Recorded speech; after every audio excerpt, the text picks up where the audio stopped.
कौन थे? जी ज़्यादा तो नॉलेज नहीं है, बट ये बल्लभगढ़ के महाराज थे इसी टाइम में, राजा नाहर सिंह। अच्छा, और उनके नाम पे काफ़ी प्रॉपर्टी है यहाँ पे। ये है 3 सेक्टर में भी एक नाहर सिंह पैलेस है। उन्होंने किया क्या था? नहीं पता जी। नहीं पता। नहीं कोई बात नहीं। नहीं, मुझे नहीं पता ये था। कुछ पता है आपको राजा नाहर सिंह के बारे में? नहीं, मुझे नहीं पता ये। नहीं पता। ना। शुक्रिया। आने जाएंगे राजा नाहर सिंह के बारे में कुछ? भैया ना जानकारी भैया कुछ नहीं पता। लाइक कौन थे वो राजा नाहर सिंह? हैं? राजा नाहर सिंह कौन थे?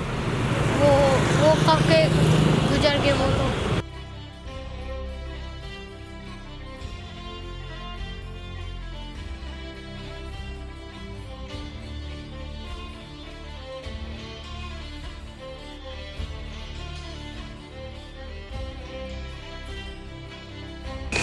राजा नाहर सिंह 1857 की क्रांति के एक बहुत बड़े नायक, जिसको इतिहास के पन्नों में बुलाया गया है, जिनका जीवन उनकी नाम की तरह ना हार था। पर राजा नाहर सिंह इतिहास के पन्नों में कहीं खो गए हैं। आज हम इस वीडियो में जानने की कोशिश करेंगे कुछ विशेष लोगों से और उनके परिवार वालों से, और हम चलेंगे वहीं पर जहां राजा नाहर सिंह का जन्म हुआ था।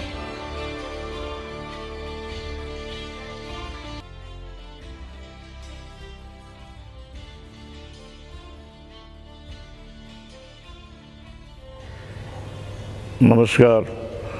आज 9 जनवरी है। 9 जनवरी के दिन हमारे परदादा महाराजा नाहर सिंह को बलिदान हुआ था। उन्होंने देश की आज़ादी की जो लड़ाई लड़ी, उसका रिजल्ट उनको फांसी खाकर देना पड़ा।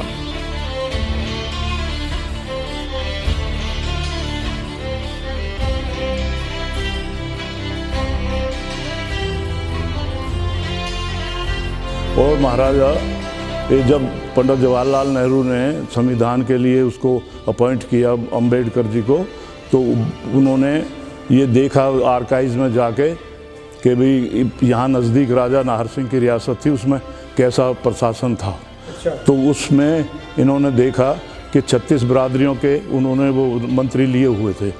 तो जाट तो खाली राजा थे ही, 35 बिरादरी और थी। हर जाति को उन्होंने मंत्रालय दिया हुआ था, हरिजन को भी, पंडित को भी, गुजर को भी, ठाकुर को भी, जो जिस तरह का था। 35 बिरादरियों को मंत्री उनके उसमें वजीर होते थे। हाँ, उसके बाद महाराजा नाहर सिंह के बाद अंग्रेज़ों ने हमारे ख़ानदान के जो दूसरे हुए हैं, तो उन लोगों को भी इन्होंने सिंह नाम लगाना बंद कर दिया था। हमारे एक पहले दादा थे राजा नाहर सिंह के बाद, कुंवर गंगा सिंह, उनका सिंह हटवा दिया था, कुंवर गंगा बख्श लिखो। एक दूसरे थे हरि सिंह, उनका नाम हरि सिंह हटवा के फिर हरिदास लिखना पड़ा था। इस तरह से हमारे जो ख़ानदान के लोगों से भी अंग्रेज़ों ने काफ़ी विरोध किया कि सिंह नाम मत लगाओ। जब उनके बाद से फिर 1947 में देश आज़ाद हुआ, तो 1948 में हमारे पिताजी ने उनका बलिदान दिवस मनाना शुरू किया। जब अंग्रेज़ों ने राजा नाहर सिंह पे अटैक करने की कोशिश की, तो किलों के चारों तरफ जो बहुत बड़ी खाई थी, पानी की भरी होती थी, उसमें उन्होंने सीढ़ियाँ लगा के कोशिश की कि भाई इनको यहाँ अरेस्ट किया जा सकता है। तो सीढ़ियों पे 8 गोरे चढ़ते थे, और उस ऊपर जो हमारे इलाके के जो फौजी थे, फौज में जो 36 बिरादरी के जो जवान थे, वो लड़ते थे ऊपर से। तो वो ये कहावत थी कि 8 फिरंगी 9 गोरा, लड़ें बलरामगढ़ के 2 छोरा। तो वो क्या था कि वो सीढ़ी को ऊपर से पकड़ के जब खाई में गिरते थे, तो वो 2 आदमी मरते थे बलरामगढ़ के, और वो 8 गोरे को लेके मर जाते थे।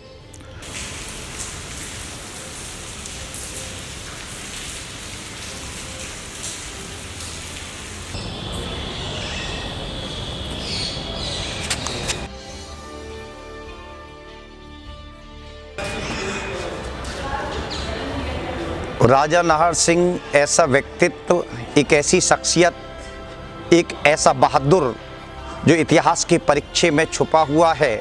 हालांकि बल्लभगढ़, फरीदाबाद, दिल्ली, एनसीआर तक तो वो ठीक है, सार्वजनीन है, सब लोग जानते हैं।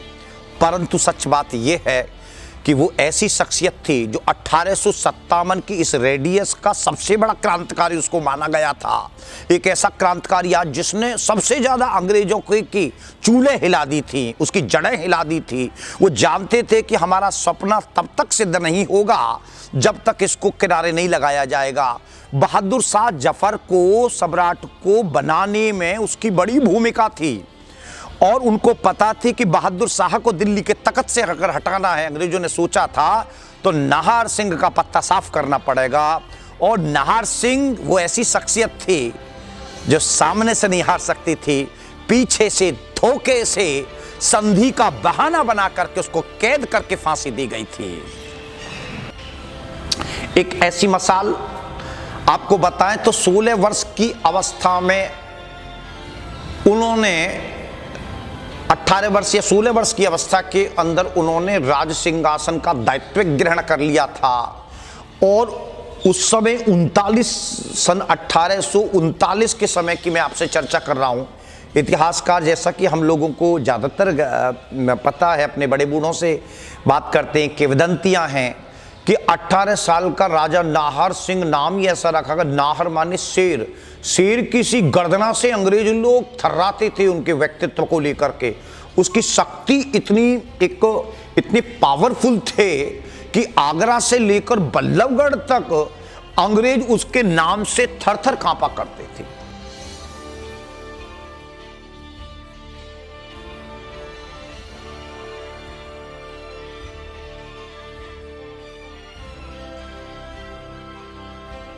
भारत के इतिहासकारों को इस बात विशेष रूप से ध्यान रखना चाहिए कि बहुत क्लियर सी बात मैं करना चाहता हूं कि जो इतिहासकार ये बात अच्छे से जाने कि ये जो जगह है ये वास्तव में बड़ी दुर्लभ जगह है। और राजा नाहर सिंह का जो चरित्र है, जो व्यक्तित्व है, उसको हिंदी में भी, इतिहास में भी और सिलेबस में बड़े स्तर पर लाना चाहिए। क्योंकि राजा नाहर सिंह हमारे इस एनसीआर का एक ऐसा आदर्श व्यक्तित्व और कृतित्व था जिसको मैं समझता हूं कि युवाओं को एक अच्छा एक आइडल चरित्र मिलेगा अगर राजा नाहर सिंह जैसे व्यक्तित्व को अगर सिलेबस में लाते हैं। तो बहुत क्लियर सी बात है मैं आपसे कहना चाहता हूँ।